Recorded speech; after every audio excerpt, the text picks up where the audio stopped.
Hola, mi nombre es Robert Mackenzie. La semana pasada, Milton Friedman, el distinguido economista, nos llevó a Hong Kong para mostrarnos las ventajas del mercado libre en el que él tiene gran fe. Esta semana Friedman nos llevará a diferentes partes del mundo como India, Japón y Europa, y así ver qué es lo que ocurre cuando el gobierno controla la economía y las actividades de su gente. Después de ver la película, regresaremos a la Biblioteca Hunter de la Universidad de Chicago y así continuar las discusiones acerca de las ideas de Milton Friedman.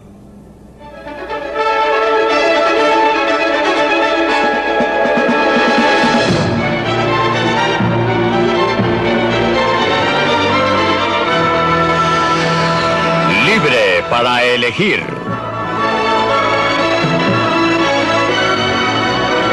Desde el punto de vista de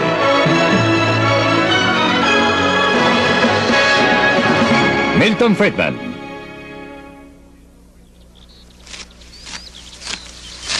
La tiranía del control. Es época de cosecha y los agricultores japoneses recogen su cosecha para el mercado del arroz en Kioto. Por supuesto que tratarán de conseguir lo más que puedan por su cosecha y los compradores la tratarán de comprar lo más barato posible. Así se supone que funcionan los mercados. Y eso es lo que Adam Smith, el escocés que convirtió la economía en una ciencia moderna, comentó hace 200 años. También observó algo más. En cada país, siempre es y siempre debe ser para el interés de la gran masa de gente comprar lo que ellos quieran a los que lo venden más barato. La proposición es tan obvia que parece ridículo molestarse en probarla, y nunca se habría cuestionado si acaso la sofistería interesada de los mercaderes y fabricantes no hubieran confundido al sentido común de la humanidad. Su interés en este respecto está directamente opuesto a aquel de la gran masa de gente. El destello de genio de Adam Smith fue ver cómo los precios que emergían en el mercado, el precio de los bienes, los salarios de los obreros, el costo del transporte, podían coordinar las actividades de millones de personas independientes desconocidas entre sí, sin que nadie les dijera lo que debían hacer.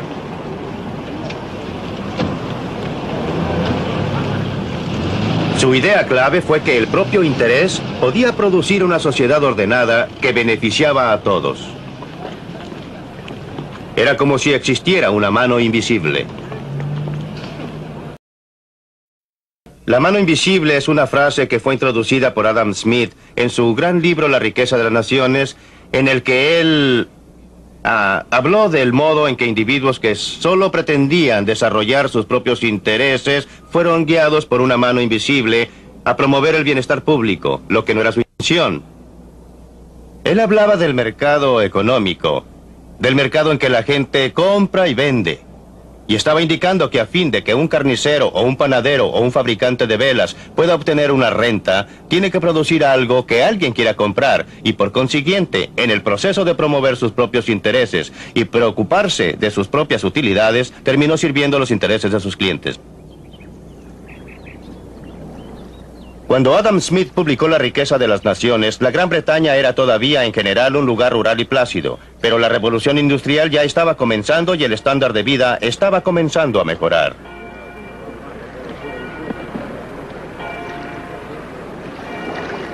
Un obstáculo fue que el comercio con otras naciones todavía estaba fuertemente controlado. Los comerciantes del mercado nacional habían persuadido al gobierno de esa época que impusiera fuertes derechos e impuestos a todas las importaciones extranjeras a fin de garantizarles un mercado protegido.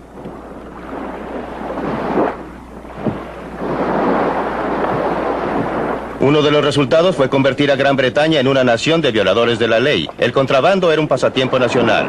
Brandy, vinos, tabaco y cualquier cosa que tuviera un alto derecho de aduana. Durante años los hombres de impuestos internos lucharon en una batalla que perdían a lo largo de las costas y ensenadas de las Islas Británicas. En 1846, después de años de discusiones y éxito parcial, los seguidores de Adam Smith finalmente persuadieron al Parlamento británico que eliminara todos los derechos sobre los bienes importados del exterior. Gran Bretaña inició un comercio totalmente libre, dando un impulso adicional al creciente estándar de vida. Lo que ocurrió en Gran Bretaña como una consecuencia de liberar la tremenda fuerza del interés propio, tuvo el efecto inesperado de beneficiar a millones de personas a través de todo el mundo. Y en 1851, la evidencia fue exhibida con orgullo en la gran exposición del Palacio de Cristal.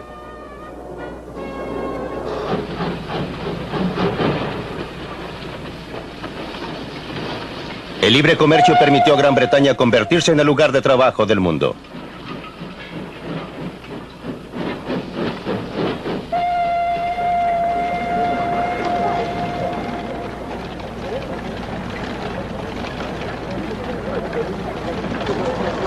¿Pero fue todo un accidente? No lo creo. Considere lo que ocurrió en 1868 al otro lado del mundo, en el Japón.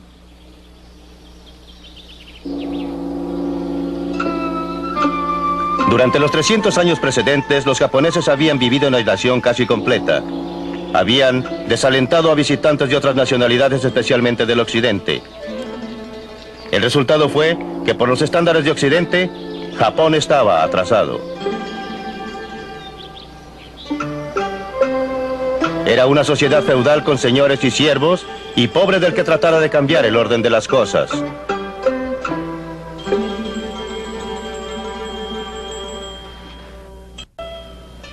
Las mujeres eran ciudadanos de tercera clase.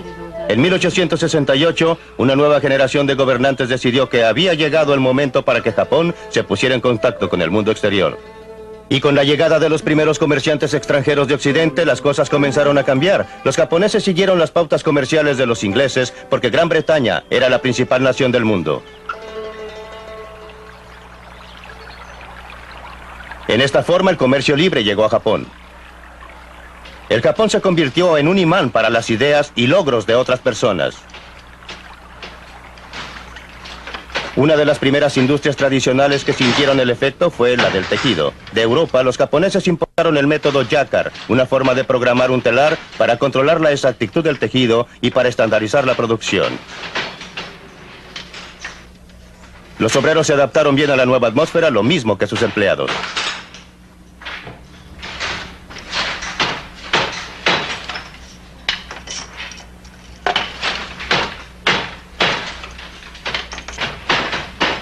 La adopción de técnicas de producción en masa significó que los obreros pudieran salirse de las industrias tradicionales e ingresar a las nuevas, todo lo cual contribuyó al auge del comercio.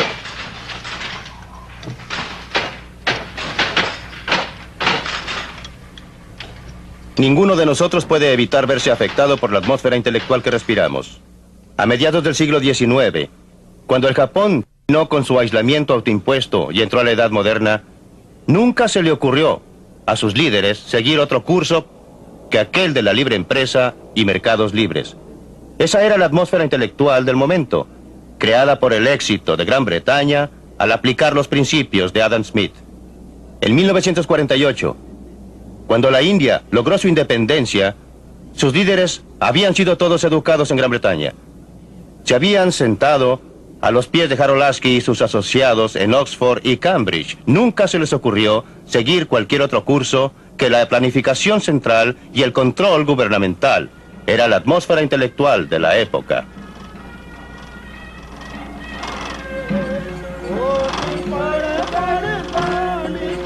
La semilla intelectual echó raíces.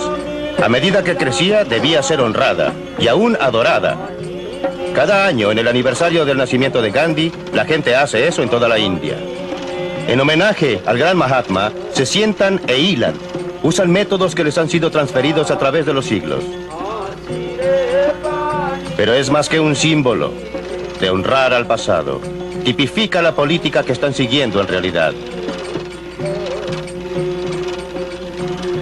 En 1948, el nuevo gobierno decidió que la tradicional industria de tejidos de la India y sus trabajadores debían ser protegidos de la industrialización del siglo XX.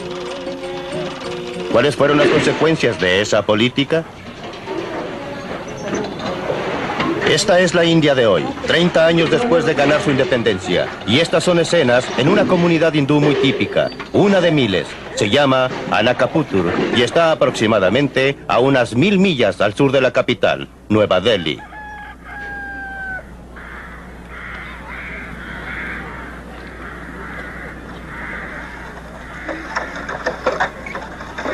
Esta no es la clase de vida que el gobierno tenía la intención de perpetuar. Al subsidiar el algodón, hilado por los aldeanos, y el género que tejen, hacen que sea difícil que se desarrolle la industria moderna.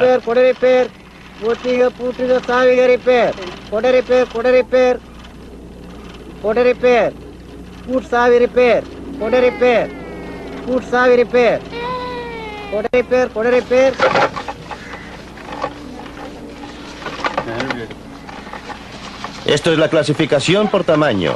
Es una técnica esencial en la producción de géneros en que el hilado es aislado y limpiado.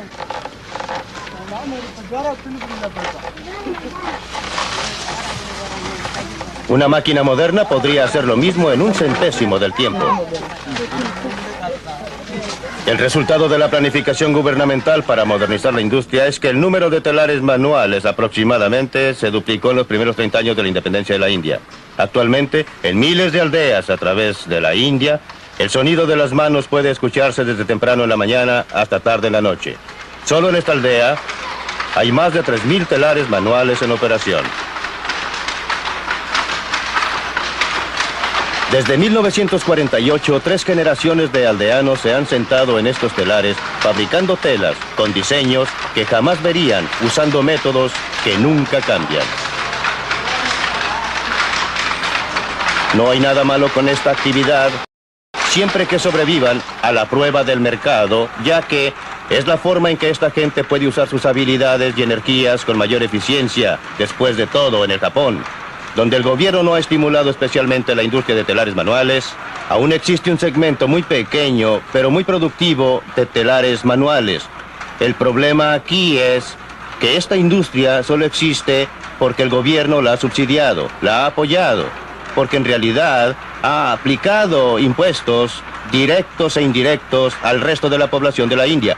Gente que no está mejor de lo que esta está, a fin de permitir que continúe su actividad. Otras industrias, tanto industriales textiles como de una variedad de clases, han sido restringidas, limitadas. Se le ha impedido proporcionar empleo más productivo a fin de proporcionar lugar a esta industria.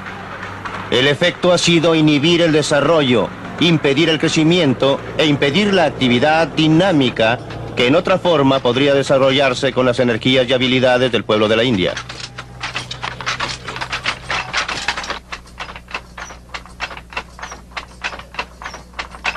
Esto parece una fábrica, pero también es el hogar para la gente que trabaja aquí. Cuando están sentados en sus telares, comen y duermen en un rincón de esta choza.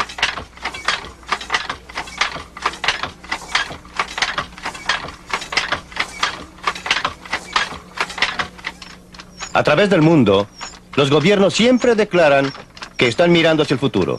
En la práctica, siempre están mirando hacia atrás, ya sea protegiendo a las industrias que existen o asegurándose que cualquier empresa que hayan decidido iniciar sea estimulada y desarrollada. Esto ocurre a costa de la clase de desarrollo sano de industrias nuevas, dinámicas y capaces de adaptarse que indudablemente surgirían si se dejara operar libremente al mercado, si se permitiera separar las empresas no exitosas de las exitosas, desalentando a las no exitosas y estimulando a las exitosas.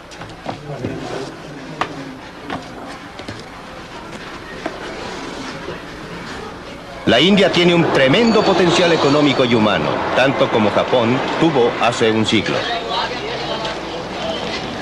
La tragedia humana es que en la India ese potencial ha sido sofocado por la camisa de fuerza impuesta por un gobierno paternalista que todo lo sabe. La planificación central, en la práctica, ha condenado a las masas de la India a la pobreza y a la miseria.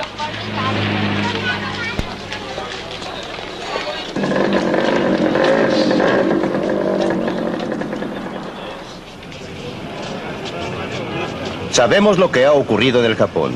El libre comercio inició un proceso que revolucionó al Japón y a la vida de su gente. Las mejorías en el bienestar material se desarrollaron conjuntamente con la eliminación de la estructura social rígida de hace un siglo. No es un accidente, como siempre. La libertad económica promueve la libertad humana. Y en el intertanto, ¿qué ha ocurrido en la industria japonesa de tejidos?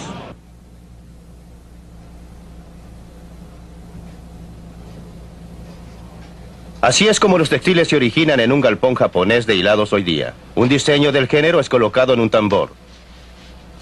A medida que gira, es escudriñado por un ojo eléctrico. Cada color, cada variación en el diseño y textura es transmitido fielmente a un computador.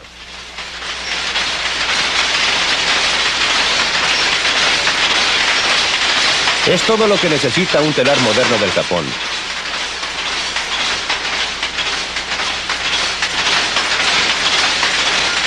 Este telar está equipado con artículos electrónicos que lo convierten en uno de los más sofisticados de su clase en el mundo. El género que produce es la mejor seda de su clase.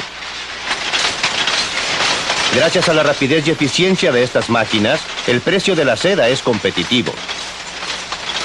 Los obreros son altamente capacitados y bien pagados.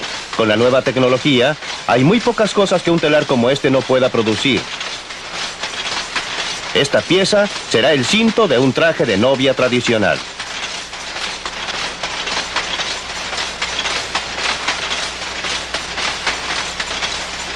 Estos son productos fabricados a máquina, pero por cualquier estándar son muy hermosos. Pueden compararse con el trabajo más fino del telar manual. Y no solamente el producto terminado es notable. La tecnología sofisticada que fue desarrollada para hacer que esto fuera posible ha sido adaptada a otros procesos, parte del desarrollo que se autogenera bajo la libre empresa. Y todo se deriva de una antigua industria tradicional, el hilado, que importó un nuevo método para controlar sus telares cuando el Japón adoptó el libre comercio hace más de un siglo. Pero aunque parezca increíble, muchos siguen manteniendo actualmente que no se puede dejar que los mercados operen libremente, que deben ser controlados por el gobierno. Este muelle está en Escocia. Un gobierno inglés, un gobierno socialista decidió que su papel era proteger aquí a los obreros contra la competencia. Y así en los astilleros Govan están construyendo estos buques para el gobierno polaco. A fin de obtener la orden de compra por el buque, el gobierno inglés está usando el dinero de muchos contribuyentes británicos para subsidiar el trabajo. En otras palabras, los ingleses están fabricando estos buques a fin de venderlos con pérdida a los polacos.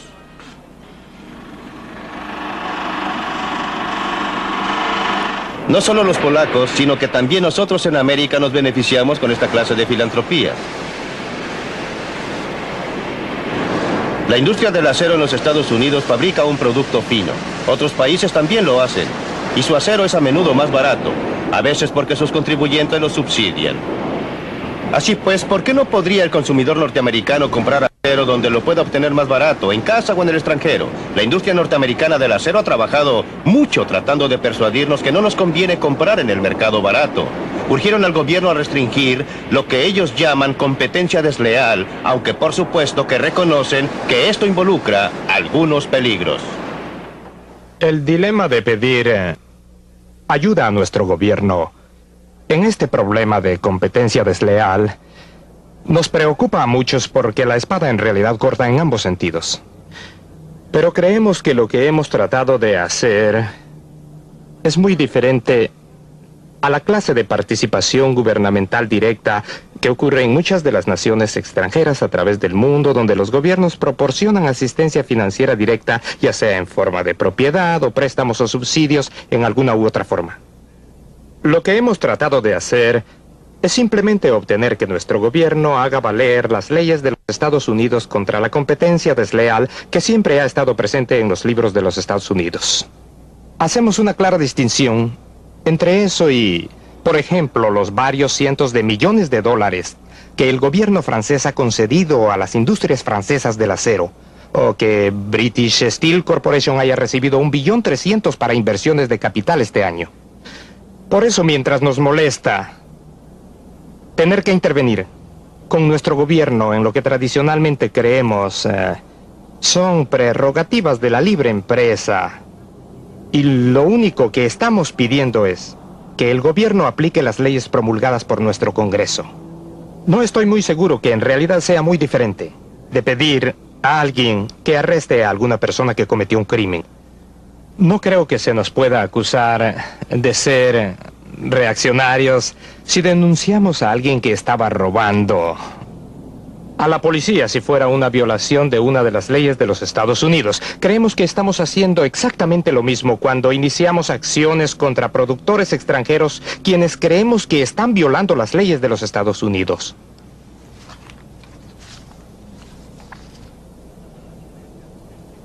La falacia de este argumento es que no enfoca la cuestión real. ¿Por qué no deben existir leyes que en efecto impidan que usted o yo compremos en el mercado más barato? Cuando alguien se queja de la competencia desleal, los consumidores deben tener cuidado.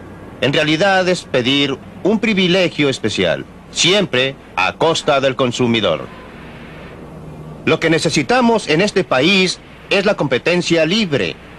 Como consumidores que compren en un mercado internacional, mientras más injusta sea la competencia, mejor. Eso significa mejores precios y mejor calidad para nosotros. Si gobiernos extranjeros quieren usar el dinero de sus contribuyentes para vender bienes a bajo costo a la gente, ¿por qué debemos reclamar? Sus propios contribuyentes reclamarán muy pronto, y no durará mucho tiempo. La historia proporciona muchas pruebas de lo que sucede cuando industrias protegidas por el gobierno compiten con industrias que tienen que operar en un mercado abierto y libre. Casi siempre, las industrias protegidas por el gobierno pierden el primer lugar. Pregunte a Sir Freddie Laker, el inglés que inició el tráfico aéreo barato a través del Atlántico. ¿Quiénes eran sus principales competidores? Eran todas las líneas aéreas protegidas por el gobierno, financiadas por el gobierno y reguladas por el gobierno también. Le fue muy bien y ganó muchísimo dinero. Y usted y yo hemos obtenido viajes más baratos a través del Atlántico. Nada podría promover la salud a largo plazo de la industria del acero. Nada la convertiría en una industria más eficiente, lucrativa y productiva que si el gobierno de los Estados Unidos sacara sus manos de ahí, sin proporcionarle privilegios especiales ni imponiéndole restricciones especiales. Y lo que es cierto para la industria del acero, lo es para cada otra industria del país.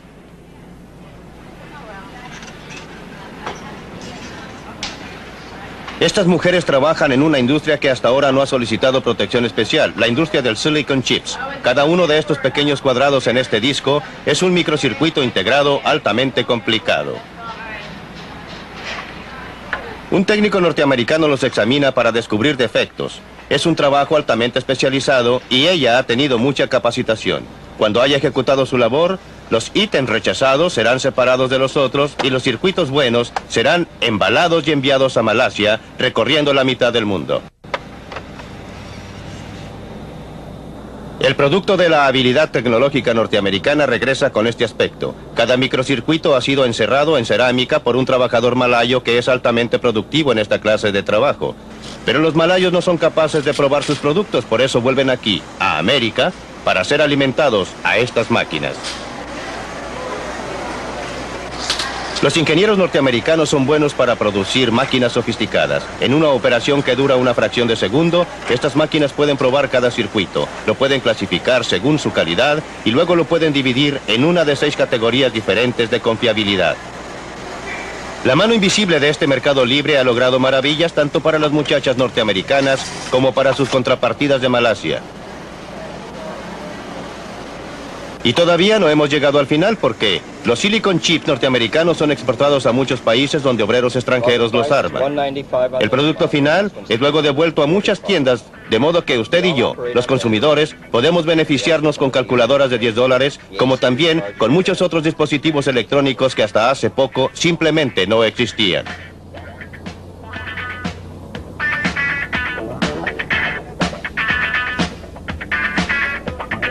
Cuando este equipo de alta fidelidad llegó originalmente al mercado, solo los ricos podrían comprarlo.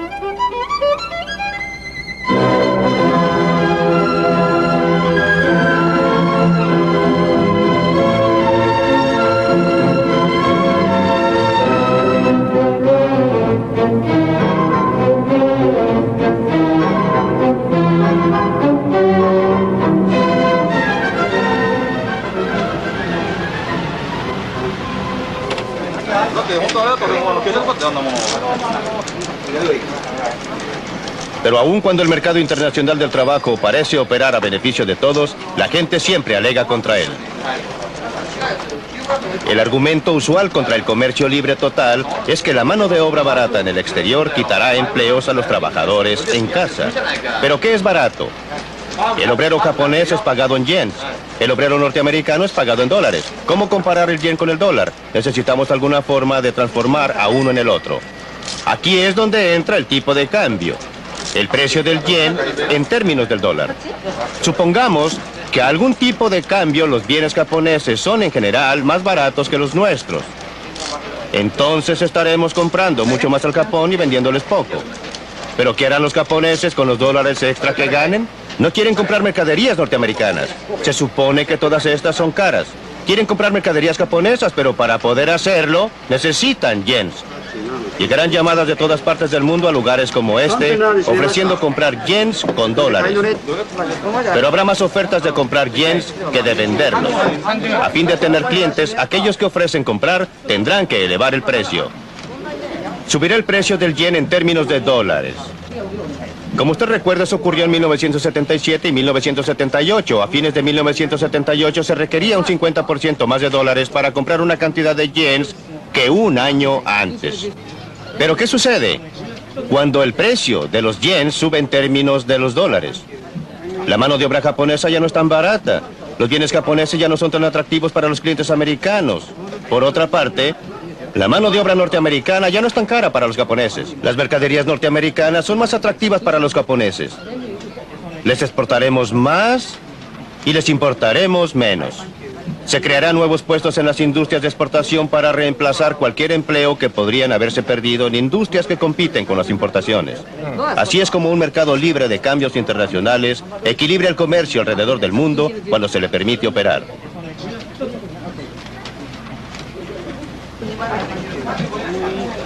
El problema es que cada vez con mayor frecuencia no se permite operar a un mercado libre. Por motivos que parecen ser razonables, si usted no los examina cuidadosamente, los gobiernos insisten en interferir, pero cuando lo hacen, no es posible ocultar los efectos dañinos por mucho tiempo. El motivo principal por qué el yen japonés subió tanto en su precio en esos años del 77 y 78 fue porque el gobierno japonés había estado tratando de impedir que el precio del yen subiera. En el proceso, se permitió que los que podían haber sido disturbios menores se acumularan hasta formar una importante brecha en el comercio.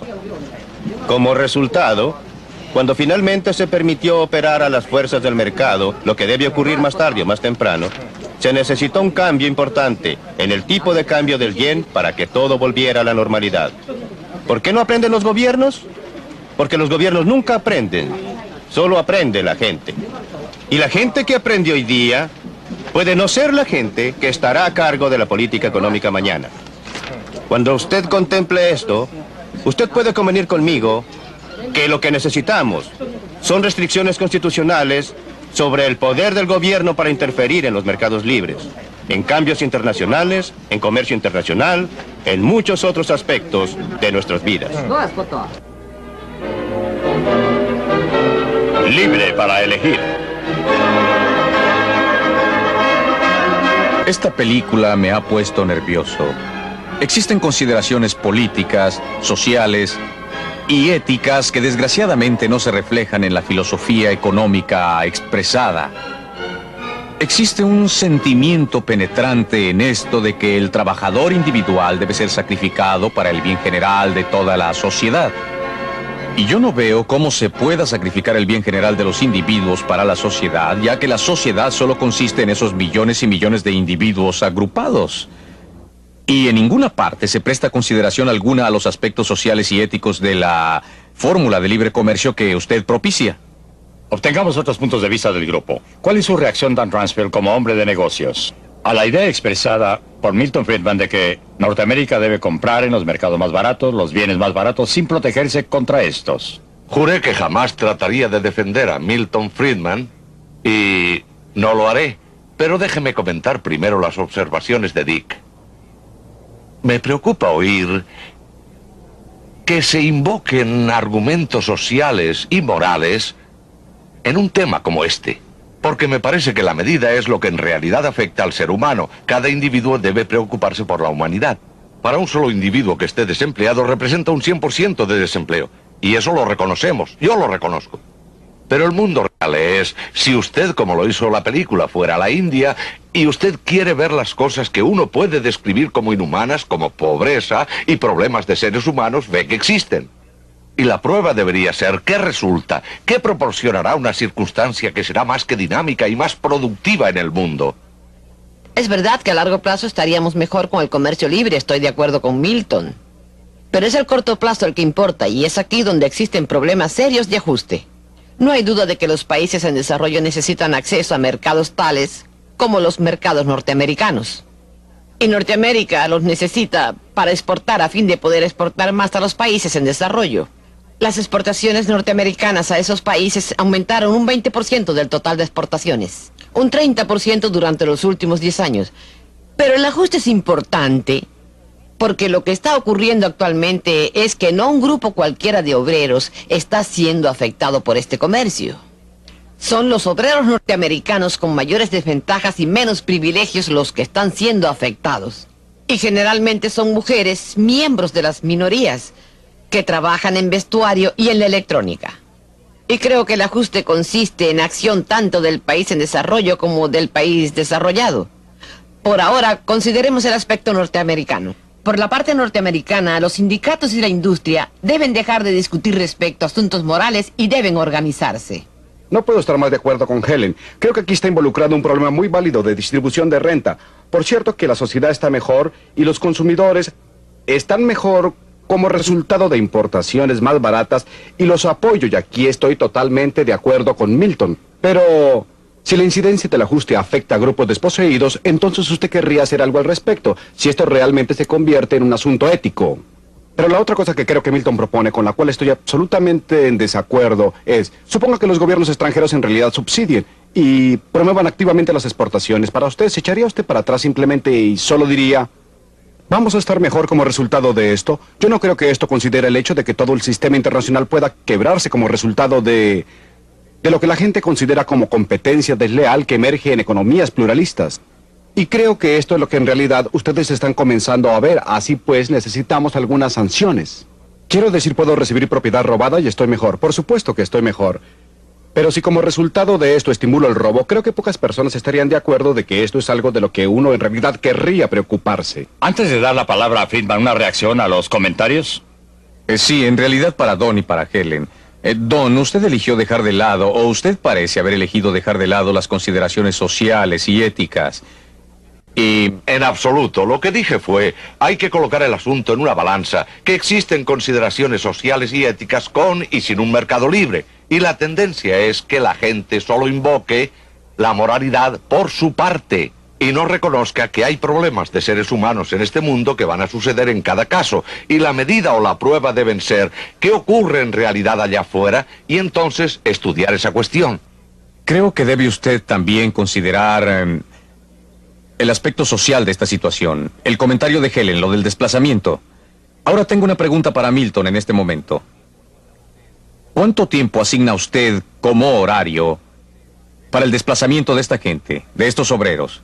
¿5 años? ¿10 años? ¿Una generación? ¿Cuánto tiempo demorará antes de que la sociedad en general se equilibre y el individuo, el ser humano, ya no sufra más?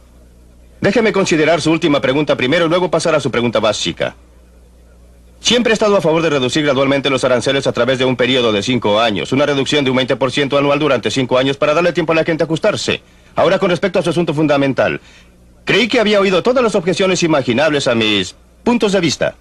Pero usted es el primero que me ha acusado de colocar los intereses conjuntos de la sociedad sobre los intereses de los individuos. Si existe un elemento en mi filosofía social, en mi filosofía ética que sea predominante, es que la unidad definitiva es el ser humano, el individuo, y que la sociedad es un medio por el cual logramos nuestros objetivos conjuntamente. Alegaría que todos los puntos sociales y morales están de parte del libre comercio y que usted, y la gente como usted, que introduce el proteccionismo, es la que está violando asuntos fundamentales, sociales y morales. Dígame, ¿qué sindicato representa a los empleados que fueron desplazados porque los altos aranceles reducen las exportaciones de este país? Porque los aranceles altos hacen que el acero, por ejemplo, u otras mercaderías sean más caras y como resultado, aquellas industrias que usan acero tendrán que cobrar precios más altos. Tendrán menos empleados. Las industrias de exportación se desarrollarían para equilibrar las importaciones. ¿Qué sindicato le representa? ¿Qué punto moral de vista tiene usted respecto a sus intereses? Bueno, señor, pero es que usted no ha contestado mi pregunta básica. ¿Durante qué periodo de tiempo? ¿En qué marcos? ¿5 años? ¿10 años? ¿Una generación? Dije 5 no ha contestado años. mi pregunta. 5 años. Milton, usted dice, sin embargo, que los aranceles deben eliminarse gradualmente durante 5 años sin importar la acción de otros países. ¿No es una especie de negociación o algo distinto? Sin importar las acciones de otros países, hasta ahora obviamente preferiría que los otros países redujeran sus aranceles. Pero si no se mueven, debe moverse Norteamérica. Definitivamente. ¿Está de acuerdo con esto, Dan Rumsfeld? No estoy en contra del comercio recíproco. Su opinión. Usted está a favor No de estoy obtener en un contra. comercio recíproco, pero ¿está usted dispuesto a llegar allí unilateralmente? Sí. Sí. Me parece que probablemente vale la pena moverse en esa dirección. No sé dónde me detendría. Yo no... Es un programa quinquenal, ¿lo acepta? Me parece que se obtiene acción hasta el punto que usted está haciendo algo que tiene sentido para los seres humanos.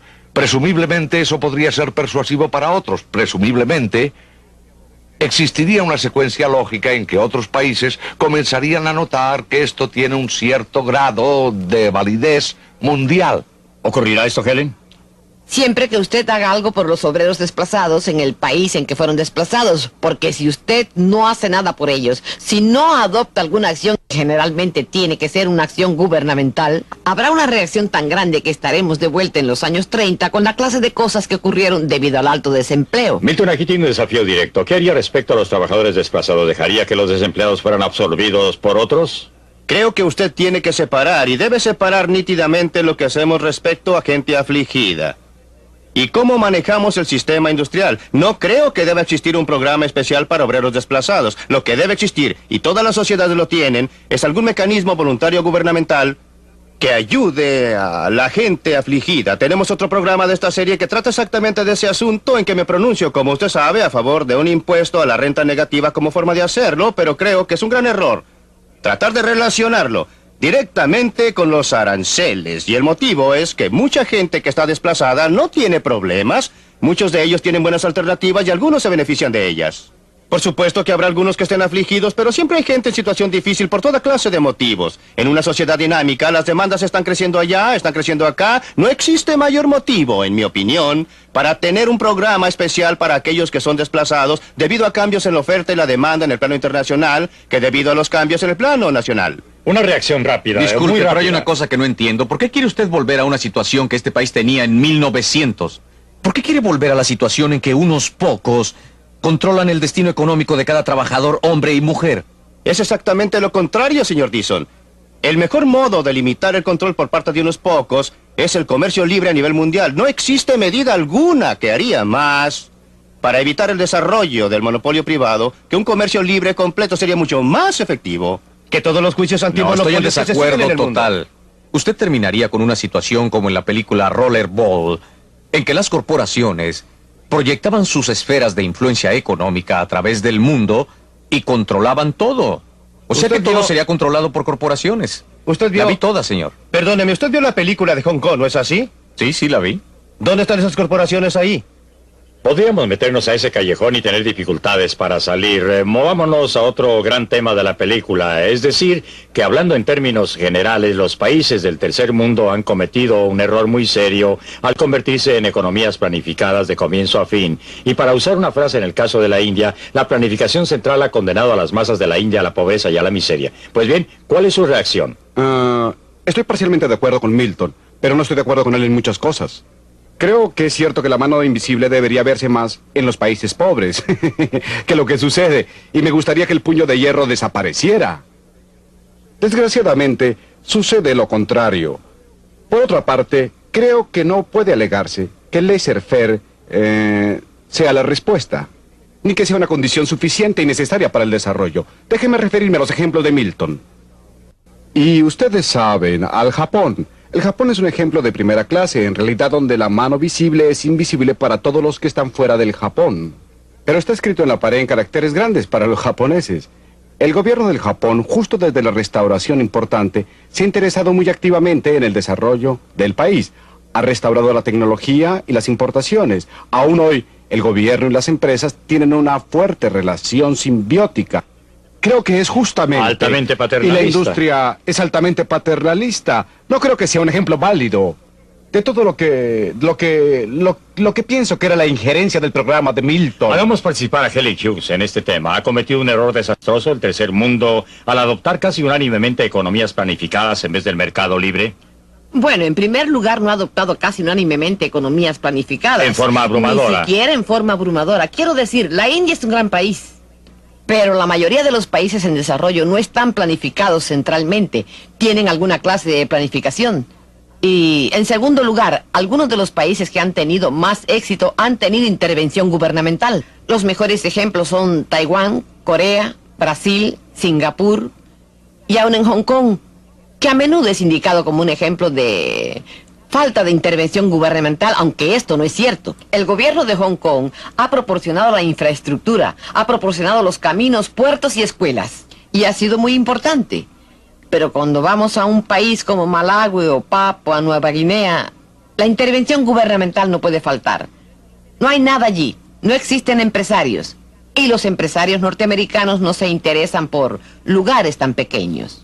No estoy a favor de ninguna intervención gubernamental, nunca lo he estado. Indiqué en la película que lo que el gobierno hizo en Hong Kong fue muy importante. La cuestión es qué clase de intervención. Y en los estados que usted ha descrito, en los lugares que usted ha descrito donde ha habido éxito, la intervención gubernamental ha sido de un tipo bastante especial. Ha proporcionado infraestructura. No ha tratado de determinar las perspectivas de la producción industrial, las áreas que debe cubrir la industria, exactamente cuál es la distribución. No ha aplicado la planificación central. Eso no es verdad en Corea. Quiero decir, usted se equivoca porque en Corea el gobierno en realidad, pero creo yo... Taiwán. Es bastante cierto en Taiwán, pero no en Corea, que ha crecido más rápido que ningún otro país. Las exportaciones coreanas han estado determinadas en gran medida por la intervención gubernamental directa. Creo que su argumento es ¿qué clase de intervención gubernamental? ¿Para qué? ¿Y cuáles son las comparaciones entre la intervención gubernamental y el mercado libre? Estos son los asuntos pertinentes. ¿Cuál es el papel del gobierno con relación a la economía de mercado? ¿Cómo cree usted que está funcionando Don Rumsfeld? ¿Quiere usted ver al gobierno, supongamos, haciendo valer la competencia al atacar a los monopolios, las prácticas restrictivas y todo el resto de la sociedad? No cabe duda que no lo hacen bien. No pueden manejar. Pero significa Considere esto los que no deben controles de hacerlo en salarios y absoluto o precios hacerlo en los mejor. Estados Unidos de Norteamérica. He estado involucrado y no lo digo con mucho orgullo. El mundo real es, no me importan las buenas intenciones, no me importa la inteligencia, no me importa la integridad. El hecho real es que no son hábiles para manejar los salarios de cada norteamericano. Que alcanzan a 215 millones, no lo pueden hacer bien, eso lo hacen mal. Y el peso de esto es dañino. Está demostrado gráficamente en cada documento del Consejo de Consultores Económicos de los Estados Unidos. Pero ¿qué hay respecto a la pregunta adicional? ¿Es capaz el gobierno en este país o en otro lugar de garantizar la competencia por otros medios? No estoy hablando ahora de control de precios y control de salarios, sino garantizar la competencia más bien que permitir acuerdos de precios o convenios y monopolios. ¿Qué opina usted? Pienso que el gobierno actúa correctamente en esa área y que debe estar ahí para garantizar la competencia. El gobierno no es suficientemente listo. Considere la ley antimonopolios. Usted habla de un parche. La implementación de reglamentos antimonopolios en los Estados Unidos entre el Ministerio de Justicia y la Comisión Federal de Comercio es un desastre de parches. No tiene ninguna lógica. La gente no sabe qué hacer. Ellos no pueden obtener respuestas. Se les prohíben las fusiones y consolidaciones que serían muy sensatas desde el punto de vista del consumidor. Y tendrían más sentido desde el punto de vista de las corporaciones multinacionales, ¿no es así? Creo que uno de los puntos que usted está aprobando es que es muy difícil para el gobierno intervenir en un país muy grande como la India o los Estados Unidos. Pero compare la intervención gubernamental en algunos de los países pequeños y homogéneos de Europa y Singapur. Y creo que es muy importante. Suiza tiene mucha intervención gubernamental. Suecia, Dinamarca, Noruega son solo 4 de los países con mayor renta en el mundo. Ellos tienen intervención para tratar de proteger el funcionamiento del sistema del mercado y hacerlo más eficiente. Milton tiene absolutamente la razón de que si usted está hablando de planificación central, esta ha sido desastrosa. Definitivamente, en términos de haber establecido cuotas industriales, creo que no existe ninguna duda en la mente de cualquier persona que haya estudiado el problema. Durante los últimos 20 años, en la India también, sin advirtió duda. Al respecto, ¿no es así? No con respecto a la planificación centralizada, ¿no? Claro que no, la planificación centralizada. Está bien, también estuve ahí como consultor. Sí, al respecto estoy al lado de Los Ángeles. Por una serie de años. Se supone que soy amigo de Milton, lo cual es algo desastroso. Dar consejos es una cosa, que sean aceptados es diferente. Estoy muy de acuerdo con lo que dijo Helen Hughes, que mientras más homogéneo sea el país, menos daño hará el gobierno al intervenir. No creo que haga un bien positivo, simplemente creo que hace menos daño. Pero con relación a los antimonopolios... Sí. Estoy a favor de las leyes que hacen que los acuerdos y restricciones del comercio sean ilegales. ¿Sí? La mayoría del resto del aparato antimonopolio ha promovido los monopolios en vez de impedirlos. Si usted observa dónde existen elementos monopólicos en el mundo y en los Estados Unidos, incluyendo las multinacionales que usted quiere mencionar, en casi todos los casos, ese monopolio se originó por una concesión especial del gobierno. Y por consiguiente, el problema no es cómo promueve la competencia el gobierno, sino cómo se impide al gobierno establecer monopolios. Ese es el problema real si usted mira al mundo real y no al prólogo o la redacción de las medidas antimonopólicas y leyes similares. ¿Qué cerca está usted a lo que Dixon estaba diciendo hace un momento en esta área? Pareciera estar discutiendo con usted que existe responsabilidad de hacer que opere la competencia. La responsabilidad consiste en establecer un marco de leyes y disposiciones bajo las cuales florecerá la competencia. Inevitablemente florecerá, quiere decir... Bien, hasta donde puedo saber, no conozco ningún caso en la historia en que los monopolios han podido mantenerse durante un tiempo sin que la asistencia gubernamental esté directamente de su parte. Los monopolios sindicales representados por el señor Dixon jamás tendrían el poder que poseen actualmente si no fuera por los privilegios especiales que el gobierno les ha concedido. Comprendo perfectamente que él esté a favor de esta acción antimonopólica de parte del gobierno, porque en realidad es principalmente acción a favor de los monopolios. ¿Por qué se concedieron a los sindicatos exenciones respecto a las leyes antimonopolio? Debido al poder político de los sindicatos, por supuesto, no lo estoy cuestionando. Debido al tremendo desequilibrio de poder de las compañías en la época en que se estaban iniciando los sindicatos, señor.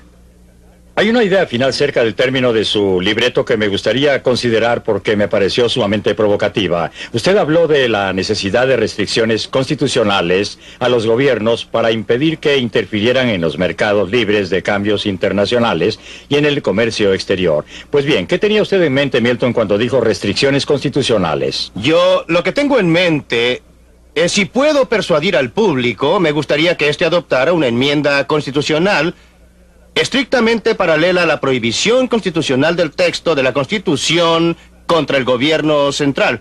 Lo siento, contra gobiernos estatales que imponen aranceles o derechos de aduana. Me gustaría tener una enmienda constitucional que expresara: el Congreso no impondrá ningún impuesto sobre las importaciones ni concederá ningún subsidio a las exportaciones, excepto aquellas que puedan ser necesarias. Creo que la redacción de la Constitución es que los estados están autorizados para hacerlo si es necesario para inspección.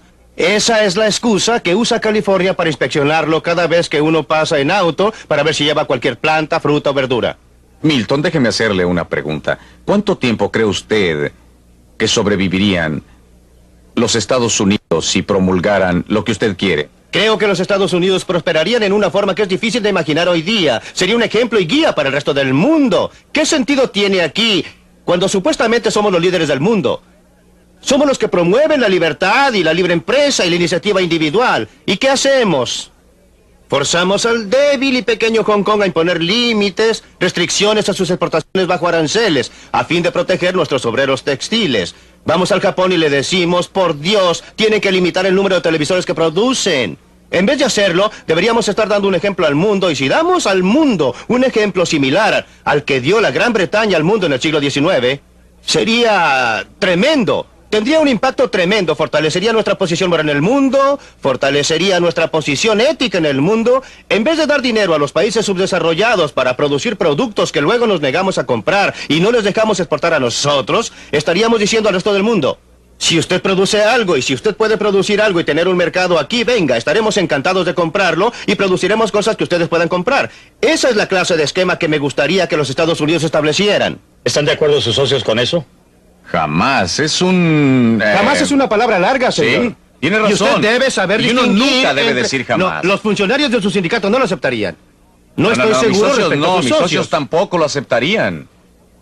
No puedo concebir que los Estados Unidos se establezcan como una meta para el resto del mundo. No es una meta. No existiría absolutamente nada que exigiera u obligara a cualquier otro país a promulgar cualquier convenio recíproco relativo a aranceles. Cierto. Y hasta el momento en que logren efectuar dumping en los Estados Unidos, y uso dumping en el sentido más amplio de la palabra, respecto a cualquier y todos los productos, ya sea subsidiado por el gobierno, por un gobierno extranjero, ya sea puesto allí debido a las instalaciones de fabricación de una corporación multinacional en un país extranjero, hasta que hayan logrado dejarnos absolutamente secos. ¿Drenándonos qué? Todos los bienes, señor. ¿Cómo? ¿Qué Bueno. harían con los dólares que obtengan? Pues lo comprarían todo, como lo están haciendo ahora. Si compraran totalmente. Las mejores tierras te labraron. Ampliemos esto. Claro, sí. Respecto a ese mismo argumento, un argumento de enmienda constitucional, nuestro amigo sindical nos ha informado que él no lo puede vender y no va a hacerlo. ¿Lo compraría el comercio? Oh, no. Ellos, hablando... Hablando de vender... No estoy diciendo si lo aceptaría. No, el comercio ayudaría. No, cuando yo no hablo como un hombre de negocio, sino como un ex empleado gubernamental. Cuando se presentaban proposiciones similares a esta, pues una de las cosas que la gente observa es que el gobierno, los comerciantes y trabajadores llegan al unísono diciendo ¡horror, horrores! ¡Está cayendo el cielo! Existen intereses comunes y la gente se acostumbra a lo que existe. Se ponen terriblemente conservadoras, saben operar el sistema en su forma actual, especialmente los grandes sindicatos y las grandes empresas. Y están muy satisfechas con esto. Pueden manejarlo bastante bien y cada vez que usted trata de aclarar cualquier clase de reglamento o restricción o intrusión del gobierno, filosóficamente lo apoyan, pero en el mundo práctico no quieren que usted cambie el ejercicio. Ya saben cómo manejar esto. ¿Para qué cambiarlo entonces y hacerlo más complicado? No, creo que usted obtendría una reacción como la que obtuvo de la compañía siderúrgica en televisión. ¿Y cuál sería la reacción internacional, según usted como economista internacional, suponiendo que Milton obtuviera su enmienda constitucional que tendría ese efecto? ¿Cómo reaccionarían a ella los otros países? Bien, creo que el ejemplo fundamental de Milton de por qué no ser como Inglaterra en el siglo XIX está equivocado. Gran Bretaña en el siglo XIX era el país industrializado. Estaba muy adelantado Muchas respecto a décadas. los otros. Adelantado en muchas décadas con respecto a todos los otros. Y estaba obteniendo utilidades mayores, una renta económica superior en su producción. Y lo estaba haciendo a un costo muy grande para los obreros de Gran Bretaña. Los obreros de Gran Bretaña fueron grandemente explotados bajo esas circunstancias y no queremos volver a eso. La situación internacional es mucho más compleja. Y los países, hay países con distintos niveles de desarrollo, países con sistemas sociales diferentes y países con objetivos sociales diferentes. Y por eso creo que la solución está mal fundada y es milenaria, es utópica. Creo que tenemos que considerar un proceso mucho más realista de discusiones, negociación, como ha ocurrido para llegar a donde vamos, sin dañar a la gente que paga por el ajuste, que básicamente son los obreros, no los economistas. ¿Puedo hacer un breve comentario? Sí. Me preocupa la discusión debido a la complejidad de las relaciones internacionales, que deben ser planificadas y administradas. Por definición, no somos capaces de administrar la economía mundial. En cada caso en que lo hemos tratado de hacer, las cosas no han resultado como se planeaban. Ni por un momento me disculpo por ser milenario, porque creo que a menos que sepamos a dónde nos queremos dirigir, los tímidos pasos que demos en esa dirección irán en dirección equivocada. Para ir en dirección correcta, debemos tener un objetivo, pero quiero estar seguro de registrar una muy fuerte objeción a la declaración hecha por Helen Hughes respecto a Inglaterra del siglo XIX. Creo que está simplemente equivocada. Los obreros no eran explotados. Los estudios que se han efectuado recientemente han demostrado una y otra vez que el siglo XIX fue un periodo en que el trabajador inglés común experimentó un alza muy sustancial y muy rápida en su estándar de vida. Inglaterra no estaba sola. Japón tuvo un comercio totalmente libre durante 30 años hasta la restauración importante. Japón no lo ha tenido en años recientes. Japón no es un ejemplo que yo citaría en los años más recientes, pero en sus primeros años fue un comercio completamente libre. Por eso no creo que Inglaterra estuviera sola. Respecto a sus políticas. A sus posibilidades, no es políticamente factible. ¿Por qué? Porque es solo para el interés general y no beneficia a nadie en particular. Cada uno de nosotros, fundamentalmente, se preocupa más de su papel como productor de un producto que como consumidor de 1001 productos. Los beneficios de un arancel son visibles. Mr. Dixon puede ver que sus obreros están protegidos. El daño causado por un arancel es invisible, se expande ampliamente. Hay gente que no tiene trabajo debido al arancel, pero no saben que no tienen empleos. Nadie los puede organizar. Todos los consumidores están pagando un poquito más por esto o aquello. No se dan cuenta que la razón por la que están pagando es debido al arancel. ¿Los hombres de negocios? Nunca he estado ni estoy a favor de los negocios. Estoy a favor de la libre empresa, que es una cosa muy distinta. Y la razón por qué estoy a favor de la libre empresa... No me indique con el dedo al decir eso. No pretendía señalarlo, Don. Señalo a la comunidad de negocios porque usted es una excepción. Porque... Pero aceptó que existía una alianza tácita, porque de ese modo le impide lograr su propósito, ¿no? Sí, indudablemente existe la alianza. En mi opinión, el argumento más fuerte a favor de la libre empresa es que impide que una persona tenga demasiado poder, sin importar que sea funcionario gubernamental, ejecutivo de un sindicato o un ejecutivo de negocios. Los fuerza a soportar y a callarse, ya sea que tengan que entregar los bienes, producir algo que la gente está dispuesta a pagar o tienen que dedicarse a un negocio diferente. Hasta aquí llegaremos con la discusión esta semana y espero que estén con nosotros para el próximo episodio del Libre para Elegir.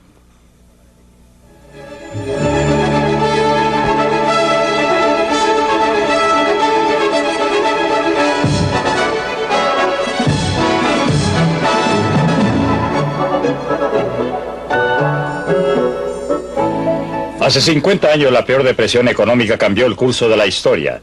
Tendría que haber pasado o pudo haber sido evitada. Por primera vez en televisión, Milton Friedman nos da sus opiniones acerca de estos desesperados días que dieron una nueva ruta al mundo. Eso será la próxima semana en Libre para Elegir. No se lo pierda.